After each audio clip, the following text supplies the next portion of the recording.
Normally, when coaches take over a program, it's one that's struggling. However, Brent Venables takes over a program that is keeping their expectations.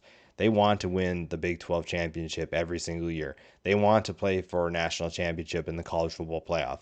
And I don't think they're going to take a step back. I think they're going to be just as good at it as they have been under Lincoln Riley. And I think fans believe that Brent Venables can take them to that next level. And when you look at the talent they have returning, it's kind of hard to argue. This is still a team that recruits at a high level. Brent Venables has shown that he is a brilliant defensive mind, and he brought in Jeff Lebby to run the offense. I think that combination could be potentially lethal in terms of college football. And when you look at who they're working with in terms of talent on both sides of the ball, this is a group I think that is going to get back on track quicker than expected. Dillon Gabriel and Lebby reunite after a 2019 season in which he threw for over 3,600 yards and 29 touchdowns, and Lebby's final season with UCF. And now Gabriel comes to Norman to take over an offense that is super talented, and it's going to be a familiar situation for him. Now, he did get hurt last year, so people are wondering how is his collarbone doing, but honestly, it was a fluke situation. It wasn't like he was trying to make a play at the end of the Louisville game, and I don't think that fans have to worry about anything. I think you're going to like what you see, and if anything, it just comes down to can he hit guys downfield, because I think there's guys that are maybe faster.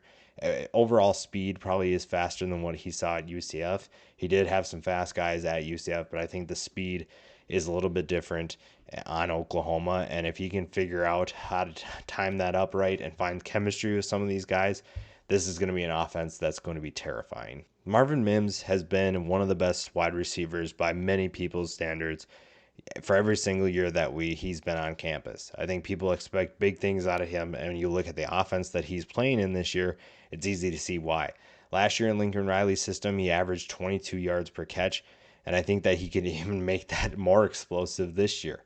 And again, it comes down to chemistry with Dillon Gabriel, but Marvin Mims is an experienced, reliable pass catcher who is going to make plays, does really well adjusting to the football downfield, and he's a big-time playmaker that when you need a play, Marvin Mims is the guy that you look for.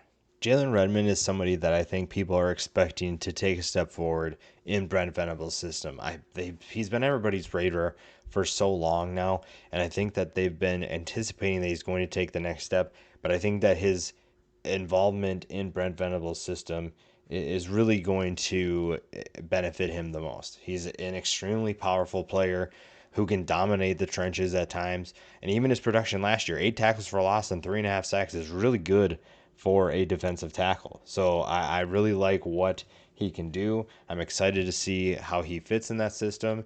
And I think that Oklahoma's defense is going to be a problem if Jalen Redmond is on fire. I think a lot of people had high expectations for Eric Gray as well. And when he came from Tennessee, a lot of people picked him to be the starter over Kennedy Brooks. And Kennedy Brooks, to me, was the better option, the more reliable option. But now Gray gets a chance to show what he can do. I think he's more versatile than Kennedy Brooks is. And if he can be that go-to back, I think they have a couple options behind him that will push him to be a consistent starter, and I'm really excited to see how they utilize him in space. He's a very explosive playmaker, like I said, and now he gets his chance to start to be that go-to guy. DASHAUN White surprised some people by returning to campus, and I really am excited to see what he does in Brent Venables' system. When you look at some of the linebackers that Venables had in the past, DASHAUN White kind of has that same skill set. He's a very explosive playmaker who loves being physical. He loves sending a message. I really like how hard he hits and how fast he runs with the football, and that's going to be something that I think Oklahoma fans will really like in this new system. I think he's a great fit for what Venables wants to do, and I think he's going to get more of a luxury and more, he's going to be asked to do more in this defense, and I think that he'll be able to handle it. I think that he's going to thrive, and it's going to be really exciting to see if that all comes to fruition this year. Another Tennessee transfer, WANYA Morris, came in, and I thought he was going to thrive right away, but he needed a little bit of time to get acclimated to this offense. Now he enters a system in Jeff Lebby's with a group that's going to be extremely talented. So if you want to put WANYA Morris lower on this list, totally understand.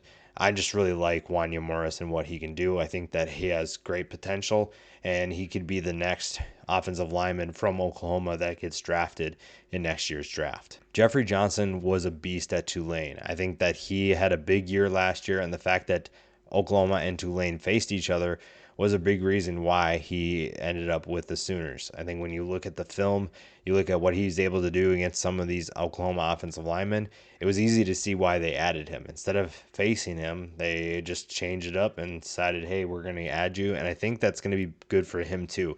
I think that gives him a better chance of improving his draft stock, because this was a Tulane team that went 2-10 last year. And I think Oklahoma is going to get him in the spotlight a little bit more. And pairing him with Jalen Redmond feels like a combination that's going to be a problem for a lot of teams that they face this year. Now, the secondary is going to be under the spotlight on defense, because I think that this is a group that has the talent to be better than they've been. Now, I think that they have been better, but I think that there's a step that they can still take. Key Lawrence is one of those guys, comes in with a ton of talent, and teams at times were kind of picking on him. And sometimes he thrived, and other times he got beat. But this is a guy who I think has the talent to put it all together. And with Brent Venables watching over them, I think that this is a group that it's going to take a step forward. And Key Lawrence has the potential, I think, to be the best of these guys. And we'll talk about a couple other guys here. But I think that Key Lawrence is a guy that's going to be the biggest beneficiary to Brent Venables coming to Norman. Justin Broiles is the lone returning safety after Pat Fields transferred to Stanford. And it's really, again, really exciting to see what this secondary can do. Broiles is a natural playmaker who can do a little bit of everything in terms of playing at the line of scrimmage, but also dropping back deep if they need to. And again, if they do their job and the front seven is doing what I think that they're going to be able to do, this is a defense that's going to take a tremendous strides, even with Alex Grinch doing what he did. And again, I think that Brent Venables is going to take this group to a new level, and it'll be really exciting to see how this talent that they have, a guy like Broiles, what he's able to do in a system that's going to maybe allow him to do a little bit more. Opposite of Lawrence is going to be Woody Washington. Now, you could argue that DJ Graham should be in this group as well, but I think Woody Washington has the confidence and the talent to be a big-time playmaker for this defense. When you look at what he's done and who he's faced, he doesn't shy away from competition. This is a guy who's super confident in his abilities, and he knows it, and he's not afraid to let people know, too. He's not afraid to jaw with some guy. Even after he gets beat, he rebounds fast, and he is able to move on to the next play and make a big play for Oklahoma.